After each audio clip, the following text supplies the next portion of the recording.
pulmões.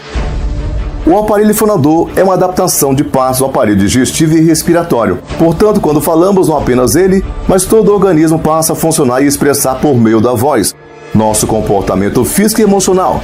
Por isso a voz identifica tudo o que ocorre no nosso interior. Ele revela se estamos apressados, calmos, nervosos, hesitantes, convictos. Para se usar corretamente a voz e preservá-la das pressões físicas e emocionais que sofremos no dia a dia, temos que conhecer bem o seu funcionamento. Analisemos então os seguintes itens: a respiração, o funcionamento do aparelho fonador, nossa voz uma desconhecida, aprenda a colocar a voz, pronuncie bem as palavras, ajuste o volume, encontre sua velocidade, alterne o volume e a velocidade, coloque ênfase nas palavras, a pausa na comunicação, o que fazer com o sotaque, como usar bem o microfone. A respiração. A boa voz depende fundamentalmente de uma respiração adequada. Sem respirar bem não é possível falar bem. A respiração é constituída de duas fases distintas, a inspiração e a expiração. Na inspiração, os pulmões se enchem de ar, as costelas se elevam, o diafragma, o músculo localizado embaixo dos pulmões desce e a caixa torácica se alarga. Na expiração ocorre o inverso. O diafragma sobe, as costelas desce e o ar que sai dos pulmões, como consequência desse processo, é usado na fonação.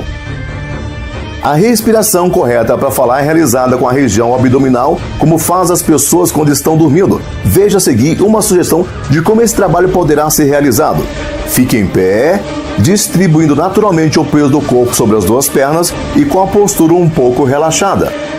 Posicione a cabeça como se estivesse equilibrando um pequeno livro.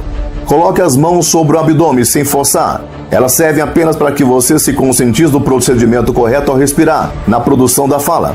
O abdômen deverá estar o mais relaxado possível.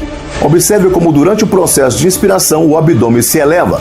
Atenção, a caixa torácica deverá ficar praticamente imóvel. Se ela se expandir, a inspiração para falar não estará correta.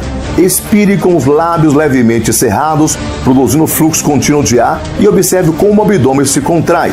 Repita esse exercício várias vezes até desenvolver a respiração na região abdominal e usar corretamente o diafragma. Depois de conseguir o domínio da técnica de respiração, repita o exercício e, ao expirar, pronuncie as vogais A, E, I, O, U, uma de cada vez. Procure conscientizar dessa técnica de respiração e passe a aplicá-las ao falar. O funcionamento do aparelho fonador.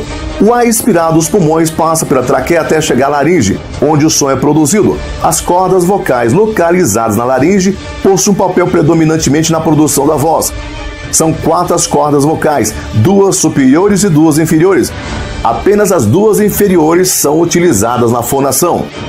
Com a ajuda do ar expirado, o som produzido pelas cordas vocais ressoa pela faringe, cavidade bucal e fossas nasais. Finalmente entra em funcionamento a última parte do aparelho fonador, os articuladores.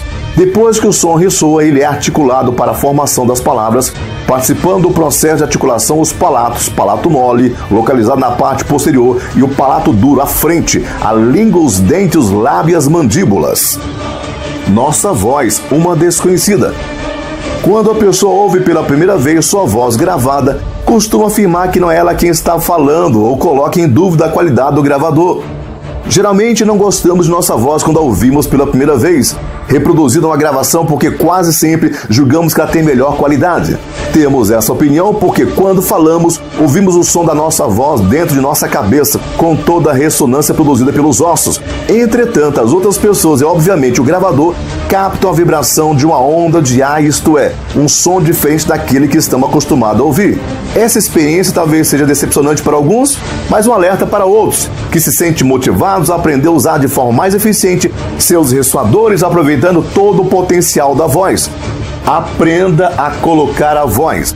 O segredo para colocar corretamente a voz, além da respiração adequada, é o aproveitamento apropriado dos ressoadores. Cada um deve encontrar a melhor colocação para a sua voz.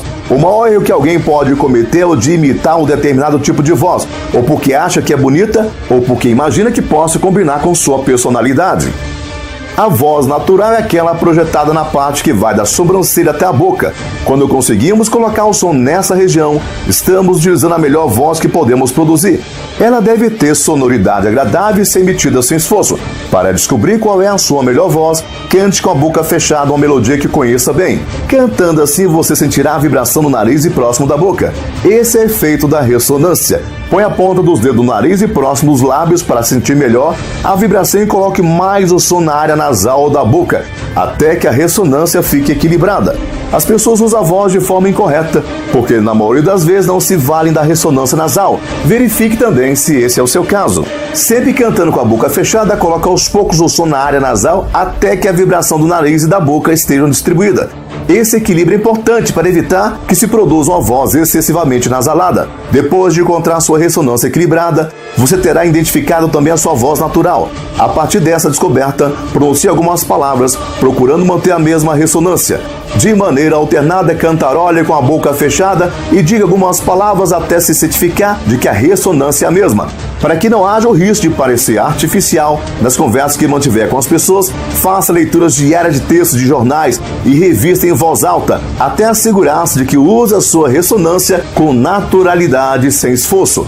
Converse usando essa colocação de voz e se sentir que ainda precisa fazer esforço para encontrar a correta ressonância, insista nos exercícios. Extraído aqui do livro de Reinaldo Polito, 7ª edição, Como se tornar um bom orador e se relacionar bem com a imprensa, da editora Saraiva.